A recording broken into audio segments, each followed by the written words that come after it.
तरीके से केंद्रीय प्रतिनिधिमंडल है उस ऑल पार्टी मीटिंग का साथ जो बनी है वो अलग अलग पूरी दुनिया में जाकर बताएगी जिस तरीके से ऑपरेशन सिंदूर और पाकिस्तान में जिस तरीके से नाता कश्मीर के पहलगाम में जिस तरह की दर्दनाक घटना और आतंकी घटना किया गया और हमारी सेना का पुरुषार्थ ने चंद मिनटों के अंदर उसके जो आतंकी किले थे उसको ध्वस्त किया।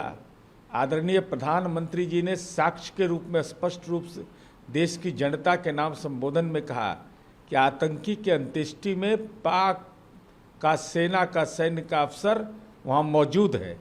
तो दुनिया में तो यह संदेश देना आवश्यक है।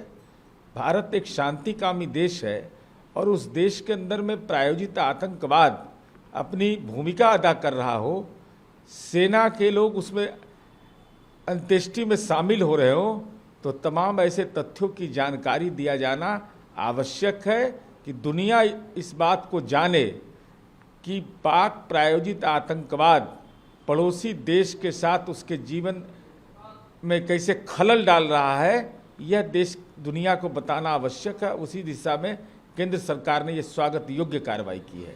कांग्रेस के नेता है जयराम रमेश, उन्होंने कहा है कि जिस तरीके से जो 4 नाम मांगा गया था हमने 4 नाम दिया है उसमें से मात्र एक ही नाम शामिल है और वो कह रहे हैं कि ये मोदी सरकार कितनी असंवेदनशील है और राष्ट्रीय सुरक्षा से अहम मुद्दे पर सस्ती राजनीति कर रहे हैं।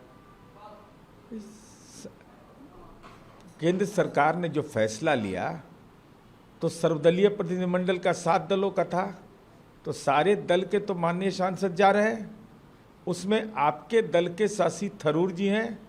अब आपका मंतव्य यह है, यह आपका अंदरूनी मामला है कि कांग्रेस का होना और कांग्रेस में होना, आखिर शशि थरूर का गुनाह क्या है, यह भी आपको स्पष्ट करना चाहिए ना। आपके सांसद हैं, आंतरिक लोकतंत्र में वह आपकी पार्टी के राष्ट्रीय नेतृत्व का चुनाव लड़े हैं, तो अगर कांग्रेस को इस ऐसे अपने ही सांसद पर संदेह होता है, यही कांग्रेस की राजनीतिक दुर्गति का कारण है।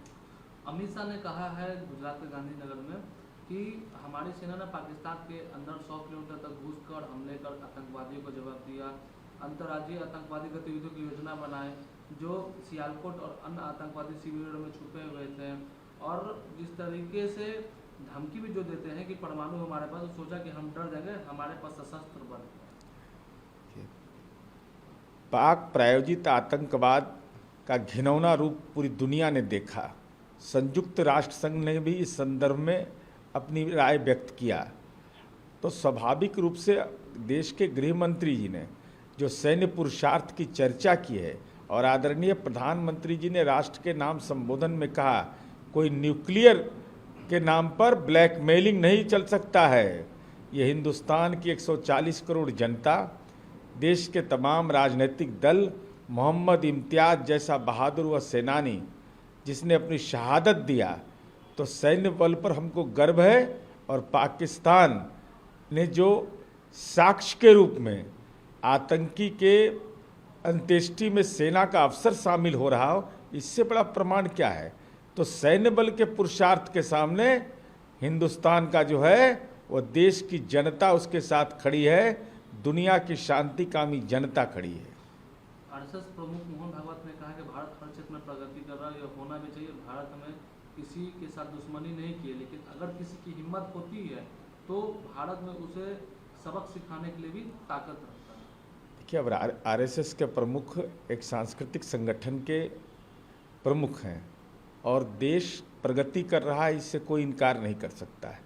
देश का सैन्य बल का पुरुषार्थ है, इससे कोई इनकार कर नहीं सकता है। देश की जनता की एकजुटता है, इससे कोई इनकार कर नहीं सकता है। आतंकवाद जैसे सवाल पर, नक्सलवाद जैसे सवाल पर हमारी परंपरा रही है कि हम मनभेद मतभेद को भूल कर करके देश हित को सर्वोपरि मानते हैं। ओवैसी ने कहा है कि मैं पहले भी कहा और फिर से कहूँगा कि हमारे प्रधानमंत्री को युद्ध विराम करने की घोषणा करनी चाहिए अमेरिका राष्ट्रपति के साथ। नहीं, क्या आप जानते हैं कि अमेरिका के साथ पाकिस्तान को व्यापार केवल 10 बिलियन के लायक है, जबकि यह एक मजाक है, हम इसे कब तक बर्दाश्त करेंगे।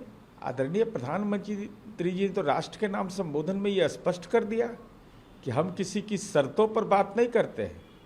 हमारी शर्त है और हम यह तय करेंगे पीओके के सवाल पर और आतंकी गतिविधि के बारे में साफ साफ बोला कि अगर ऐसी कोई गतिविधि रहेगी तो भारत अपनी शर्तों पर बात करेगा। और अभी ऑपरेशन सिंदूर जो हुआ है वह हमने एक झलक दिखाई है। अगर आतंकी घटनाओं को कोई पोषित करेगा और कोई भी उसको पोषित करेगा, वित्तीय पोषण करेगा, ये हिंदुस्तान को मंजूर नहीं है।